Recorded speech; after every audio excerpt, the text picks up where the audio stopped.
The art of being disliked. Why your boundaries are not a betrayal. Imagine walking into a room where you know with absolute certainty that someone there finds you difficult, cold, or even unlikable.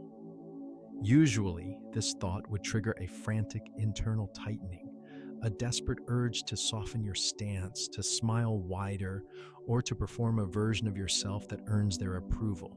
But now, visualize yourself taking a seat, feeling the cool air against your skin, and experiencing a profound, crystalline peace. You realize that their disapproval is not a stain on your character.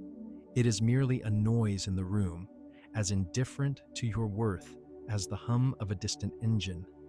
You have finally stopped being a prisoner of your reputation. Today we explore the most liberating Stoic paradox, that the moment you become willing to be disliked is the moment you become truly free. The architecture of social fear. In our modern, hyper-connected existence, we are conditioned to view likability as a form of currency, a measurement of our safety and value. We have been taught that to be good is to be accommodating, and to be kind is to never cause friction. Yet for the Stoics, this relentless pursuit of approval is seen for what it truly is, a subtle form of internal slavery. When we obsess over how we are perceived, we surrender our emotional sovereignty to the whims of the crowd. Stoicism invites us into a more elegant and deeply philosophical way of being.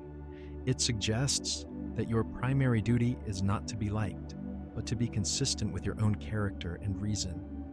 This journey is about reclaiming the gap, that sacred space between who you are and who the world wants you to be.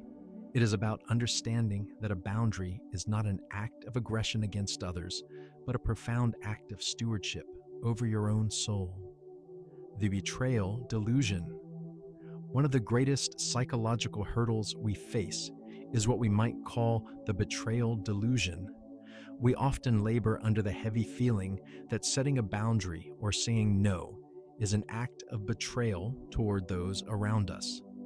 This guilt is a ghost, haunting our decision-making and forcing us into a state of performance exhaustion. The Stoic correction to this is sharp and clear. Guilt arises when we mistakenly believe we are responsible for the emotional climate of another person. In reality, you are responsible for the justice and integrity of your actions. They are responsible for the judgment they choose to place upon those actions. If someone feels betrayed by your honesty, they are often not mourning a loss of connection, but a loss of control over you. The aesthetic of authenticity. To live with Stoic elegance is to prioritize clarity over the murky waters of people-pleasing. People-pleasing is, at its core, a futile attempt to control the uncontrollable, the internal thoughts of others. It is an act of dishonesty that eventually breeds a deep, quiet resentment. We must learn to view a firm boundary as an act of profound honesty. It is far more kind to be disliked for who you truly are than to be loved for a mask you have carefully crafted. The mask eventually becomes a cage, while the truth, even a truth that causes social friction, is the key to your inner citadel. A prelude to practice, the social discomfort meditation. Before we dive into our 5 core lessons, we must prepare the mind for the social discomfort that inevitably follows a life of integrity. Stoicism is not just a philosophy of thought, it is a philosophy of action. The teacher of anxiety. Exercise. Recall a recent pressure. Think of a moment this week where you felt pressure to say yes when your reason screamed no. Visualize the refusal. Imagine yourself standing in that moment and delivering a calm, neutral no. Invite the surge. As you visualize this, you will likely feel a surge of anxiety, or a tightening in your solar plexus. The Stoic reframe. Instead of fighting this discomfort, welcome it. Treat this anxiety as a teacher that is helping you build the emotional muscle of resilience. The aim of this exploration is not to become callous or indifferent to others. It is to become so centered in your own values that the noise of public opinion cannot shake the foundation of your peace. As Marcus Aurelius reminded himself, we always retain the ability to have no opinion, even about ourselves. Lesson number 1. Dismantling the betrayal delusion. The first and perhaps most painful barrier to living an authentic life is the betrayal delusion. This is the deep-seated, often unconscious belief that prioritizing your own peace or setting a firm boundary is a direct act of harm against those you love. We often carry a heavy, invisible script that tells us to be good is to be infinitely accessible. But Stoicism offers a radical correction. Your primary and most sacred duty is not to the expectations of others, but to the integrity of your own character and reason. The anatomy of misplaced guilt. Guilt is an emotion that should ideally alert us when we have acted against justice. However, in our social lives, guilt often becomes a phantom. It arises because we have mistakenly accepted a burden that does not belong to us, the responsibility for someone else's emotional state. If you decline an invitation or set a limit on your time, and the other person reacts with anger or disappointment, you may feel like a transgressor. But the Stoic perspective is precise. You are responsible for the justice of your actions, ensuring your no is honest and respectful. They, in turn, are responsible for their judgment of that action. Their anger is not a reflection of your betrayal. It is a reflection of their own shattered expectation of control over you. Practical exercise. The duty audit. To dismantle this delusion, we must practice objective analysis of our social debts. Identify the pressure point. Think of a specific boundary you are currently afraid to set. Separate the spheres. Draw 2 columns. In the first, list what is truly in your control: your words, your intent, your schedule. In the second, list what is not: their reaction, their mood, their subsequent opinion of you. The integrity test. Ask yourself, is my boundary based on a need for peace and reason or a desire to hurt? If it is based on reason, the guilt you feel is a false signal. Recognize it as a habit of the past, not a truth of the present. Lesson number 2. The exhaustion of performance versus the clarity of no. Living for the approval of others is not just emotionally taxing, it is philosophically bankrupt. When we engage in chronic people-pleasing, we are essentially trying to control the uncontrollable, the internal thoughts and opinions of the world, the surrender of sovereignty. The Stoics understands that every time he or she shapes the words or actions to avoid being disliked, they surrender a piece of their emotional sovereignty to the whims of the crowd. This is the exhaustion of performance, the fatigue that comes from maintaining a mask that everyone else finds comfortable, but which stifles your own breath. A clear, firm boundary is actually an act of radical honesty. We often think that softening our truth is a kindness, but the Stoics argue the opposite. It is far more compassionate to be disliked for your true self than to be loved for a curated persona. The former allows for genuine relationships based on reality. The latter eventually breeds a poison of hidden resentment that destroys the soul from within. The power of the elegant refusal. Many of us fear that saying no must be a confrontation. In the Stoic aesthetic, a no is not a weapon. It is a statement of fact. It does not require 1,000 justifications or an apologetic tone. It requires clarity, practical exercise, the script of neutrality. Practice using neutral, non-defensive language to protect your inner citadel. When a request compromises your peace, do not react with heat. Instead, use a Stoic script. I understand why this is important to you, but I cannot commit to this right now. My focus is elsewhere at the moment, so I must decline. Notice that these statements do not ask for permission. They state a boundary with the same indifference as a mountain peak stating its height. By practicing these scripts, you transition from a performer to a steward of your own life. Lesson number 3, mastering the Stoic pause. To bridge the gap between social pressure and personal freedom, we must master the Stoic pause. This is the silent laboratory of the soul where we deconstruct our reflexive urges to please others before they manifest into a yes that our spirit cannot support. The architecture of the interval. In our fast-paced interactions, we often feel that silence is a vacuum we must fill. We perceive a moment of hesitation as a sign of weakness or social incompetence. However, the Stoic views this interval as her greatest point of leverage.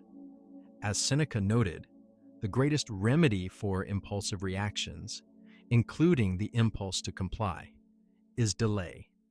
When someone makes a request that threatens your peace, your nervous system may trigger a fawn response, a desire to appease to avoid conflict. The Stoic pause is the intentional interruption of this reflex. It is the 5 seconds where you remind yourself that you are not a machine built for others' convenience, but a rational agent with a finite amount of time and energy. Practical exercise. The 5-second sentinel. The trigger. The next time you are asked for a favor, an opinion, or a commitment that feels heavy in your gut, do not speak immediately. The count. Mentally count to 5. During these seconds, observe the physical surge of anxiety. Notice the tightening of your throat or the racing of your heart. The welcome. Do not fight the anxiety. Welcome it as a teacher. Tell yourself, this discomfort is the feeling of my boundaries growing stronger. The neutral response. Once the 5 seconds have passed, deliver your response using neutral, non-defensive language, such as, I understand why this is important to you, but I cannot commit to this right now. Lesson number 4. Viewing dislike as a natural phenomenon. One of the most profound shifts in the Stoic aesthetic is the move from seeing disapproval as a personal attack to seeing it as a neutral, external event. Marcus Aurelius frequently practiced this objective representation, stripping events of their emotional labels to see them for what they truly are: the noise of opinion. Aurelius reminded himself that the opinions of others are merely noises, vibrations in the air that have no inherent power to change the nature of the person being judged. If a stranger dislikes you, does your character diminish? If a colleague thinks you are difficult because you prioritize your deep work, does your value as a human being evaporate? The answer is always no. Their disapproval is an external event, as indifferent to your worth as a change in the weather. Just as you do not take it personally when it rains, you should not take it personally when someone's judgment of you is unfavorable. The perspective pivot.